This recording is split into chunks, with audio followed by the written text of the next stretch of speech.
ભરૂચ જિલ્લાના આમોદ શહેરમાં મતદાર યાદી સુધારણા કાર્યક્રમ અંતર્ગત એક મોટો વિવાદ સામે આવ્યો છે।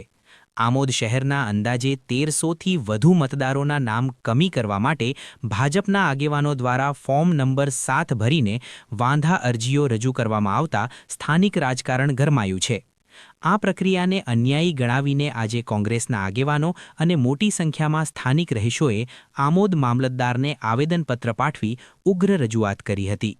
મામલતદારને સુપરત કરવામાં આવેલા આવેદનપત્રમાં આક્ષેપ કરવામાં આવ્યો છે કે કોઈ એક ચોક્કસ પક્ષના ઇશારે મુસ્લિમ સમાજને ટાર્ગેટ બનાવીને આ ગેરકાયદેસર વાંધા અરજીઓ કરવામાં આવી છે।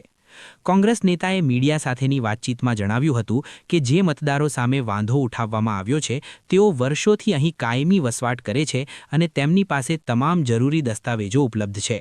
તેમણે વધુમાં ઉમેર્યું કે વાંધા અરજી કરનારાઓ પાસે કોઈ જ તાર્કિક કારણ કે દસ્તાવેજી પુરાવા નથી। આ પ્રક્રિયા લોકશાહી અને બંધારણે આપેલા મતાધિકાર પર તરાપ સમાન છે।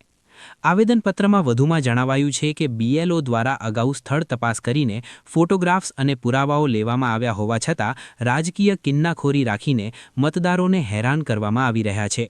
જો ખોટી રીતે કોઈના મતાધિકાર છીનવવાનો પ્રયાસ થશે તો આ મામલે હાઈકોર્ટ કે સુપ્રીમ કોર્ટ સુધી લડત આપવાની ચીમકી પણ ઉચ્ચારવામાં આવી છે। કોંગ્રેસે માંગ કરી છે કે આવી પાયાવિહોણી વાંધા અરજીઓ તાત્કાલિક રદ કરવામાં આવે અને ખોટી રીતે હેરાન કરનારા તત્વો સામે કાયદેસરની કાર્યવાહી કરવામાં આવે। ભરૂચ જિલ્લામાં આજે આમોદ નગર રોડ પર છે।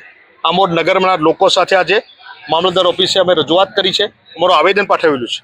આમોદ નગરમાં આજે વાત કરું, ભરૂચ જિલ્લાની સમગ્ર 5 વિધાનસભા વાત કરું તો કાલે વાંધો ઉઠાવવાનો છેલ્લી તારીખ હતી 18 તારીખ। તો નંબર 7નું ફોર્મ ભરીને ભારતીય જનતા પાર્ટી બોખલાઈ ગઈ છે। ભારતીય જનતા પાર્ટીના ચૂંટાયેલા પ્રતિનિધિઓ, ધારાસભ્યો બિલકુલ બોખલાઈ ગયેલા। ત્યારે એવો એક ખોટી રીતે કાલે હજારોની સંખ્યામાં ભરૂચ જિલ્લામાં દરેક વિધાનસભાવાર આંકડો આવશે, હમણાં દરેક વિધાનસભાવાર એ લોકોએ વાંધો લીધેલો છે। ત્યારે જે લોકોએ પ્રૂફ વગર આજે આમોદ નગરમાં અમે તપાસ કરી, અહીંયા આવેદન પાઠવેલું છે, ત્યારે પ્રૂફ વગર, કોઈ પણ જાતના પ્રૂફ વગર જેનું મેપિંગ થઈ ગયું છે, કમ્પ્લીટ થઈ ગયું છે, તો એક જ કોમના ચોક્કસ ટાર્ગેટ કરી આમોદ નગરમાં 1300થી વધુ એક જ જ્ઞાતિના લોકોને સામે વાંધો ઉઠાવવામાં આવ્યો છે। તેની સખત શબ્દોમાં વિરોધ કરીએ છીએ। વાંધો હોય, ખોટો હોય તો તમે મત કાઢી નાખો, ના નથી, પણ ચોરી કરીને તમારે જીતવું છે, અમે ચલાવી નથી લેવાના। અને જેની સામે આ ખોટી રીતે વાંધો લીધેલો છે, જેને ખોટું પ્રૂફ વગર કરેલું છે, જેનું નામ લીધે છે અંદર, એની અમે ગુનો બને છે, એની અમે એફઆરઆઈ કરવાની છે, અમે નોંધ આપેલી છે અને એની અમે એફઆરઆઈ અમે કરીને રહીશું। ખોટી રીતે સુપ્રીમ કોર્ટ સુધી લડીશું,